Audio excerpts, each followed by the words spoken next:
Greetings and salutations. Quick shout out to the two Uber comrades on Patreon supporting this channel, my content. Independent Left News, definitely check them out. They're a great resource. They're my partner. Thank you, Rosa.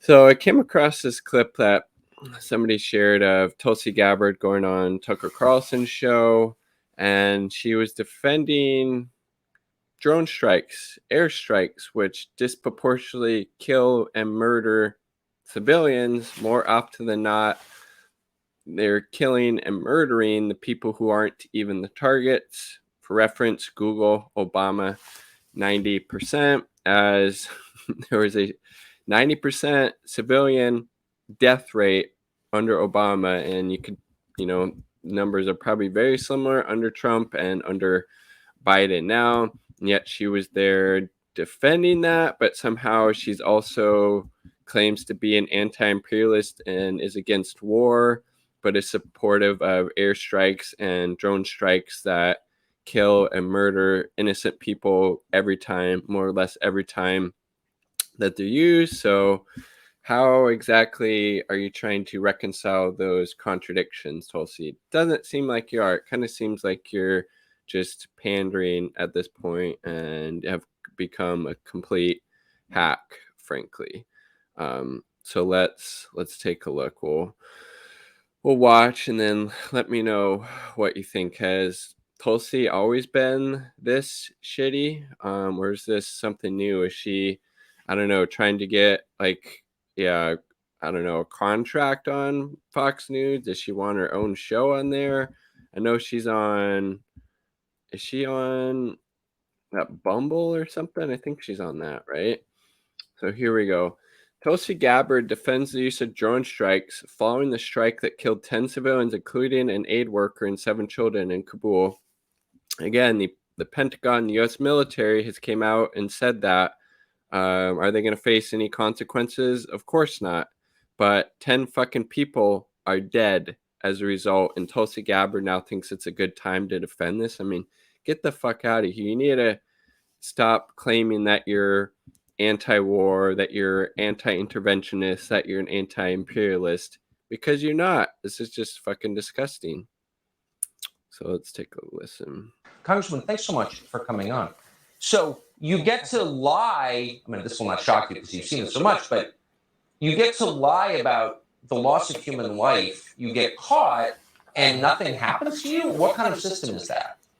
I mean, Tucker's making a good point there. Like the people, the higher ups who made the decision for that, drone strike that killed 10 fucking civilians, nothing, no repercussions, anything in those.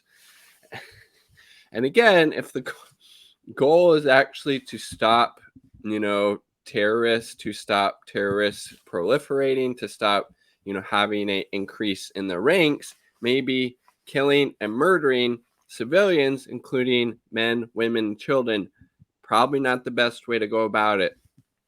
Thing called blowback, right? I mean, this kind of accountability is critical. I want to point out. But what they're not actually facing any type of accountability. They're saying, well, oopsie, we made a big oopsie here. My bad. We're going to try not to kill and murder innocent people in the future. It's going to happen. That's part of these airstrikes and drone process, but fuck it. We got to do it. We got to keep, the Raytheons, the Boeings, the General Dynamics of the world. We gotta keep them, churning out these things. So we gotta use it. We gotta use it. Anytime there are civilian casualties in war, it is tragic. And then, but then she goes to defend the use of these airstrikes, the use of these drone strikes, which will ultimately always lead to civilian deaths. So you can't, it's a fucking round hole with the square peg. If you're actually concerned about people, innocent people dying, including little fucking kids, then you would come out and say, no, these airstrikes, these drone strikes need to stop all over the world. They're not helping us. They're not keeping us safe. They're leading to more radicalization and blowback, and they're always going to lead to innocent people being killed and murdered. I unequivocally am opposed to that. She doesn't say that because, again, she's not an actual anti-imperialist. And terrible. war is a terrible thing. And I think it's important for the American people to understand that Islamist jihadists are continuing to wage war against us. What the fuck are you even talking about, dude? Are they who are they murdering? Who are they killing in the United States? They're going after US military targets, US interests in other countries, because we have fucking soldiers 60, 70 countries all over the fucking world, 700 plus military bases. Maybe get them out of those countries where they shouldn't be in the first place, and they wouldn't be a target. Makes a lot of fucking sense. And the Islamist ideology, not the same as the religion of Islam, but this Islamist. So at least she's making that distinction now, but she's saying that's like the biggest threat. Like, really? Really? That's the biggest fucking threat? Like, Jesus Christ. How disconnected from reality do you have to think the Islamist ideology is the biggest threat? How about we're living on a fucking dying planet? How about capitalism is a virus? How about the United States has the world's largest prison population? I mean, the United States doesn't have health care. We have tens of millions of people, including children, living in poverty. But no, it's the Islamist ideology is the biggest threat to the world. I mean, get the fuck out of here. Ideology, which is a political ideology that Jesus. inspired the terrorist attacks on our country on 9/11, is the greatest threat that we're facing right now in this country and the world. It is the foundation of governance of so-called Islamic countries like Turkey and Iran and Saudi Arabia. So then again, she's lumping all of these countries together, and I don't frankly think she knows much about them. How about instead of talking shit about Iran right now, you call on the U.S. government to end the sanctions that are literally starving the most vulnerable, marginalized people in Iran to death right now, or in Venezuela, Syria, Nicaragua, Cuba. The United States is the biggest threat to world peace. Okay?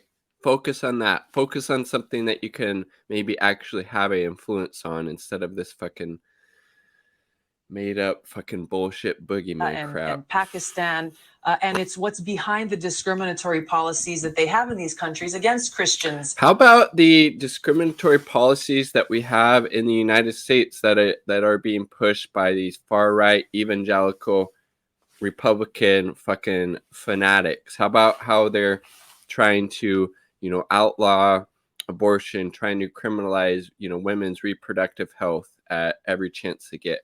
How about there's this pushback about teaching children about racism and its consequences and effects? How about pointing out all the bullshit that the United States is currently doing?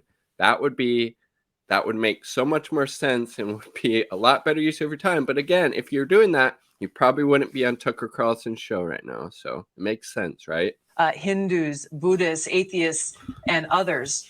So as long as these Islamist jihadists are waging war against us. And what is that even, like, what are they actually doing? Are you just talking about how, they're attacking U.S. military outposts in these countries? You want that to stop happening? Get the fuck out of their countries they shouldn't have been in the fucking first place. Jesus Christ. We have to work to defeat them militarily and ideologically. No, we don't need to defeat them militarily. That's not a fucking thing. Did you see what happened in Afghanistan? Did you see what happened in fucking Afghanistan? Have you not been paying attention at all? I mean, Jesus Christ, these people just pandering to the, Christians, I suppose, that are watching and, just super stoked to have this just ridiculous content parroted back to them on, Fox News. So fucking cringe, though. And again, so actually disconnected from the material conditions of the world. Not surprising, but still, do better. Militarily, we have two choices in how we do that. Number one, we can continue. Again, there's a fucking third option. You don't need to be intervening militarily in any of these countries. They're not posing a threat to the United States. They're not trying to attack the United States.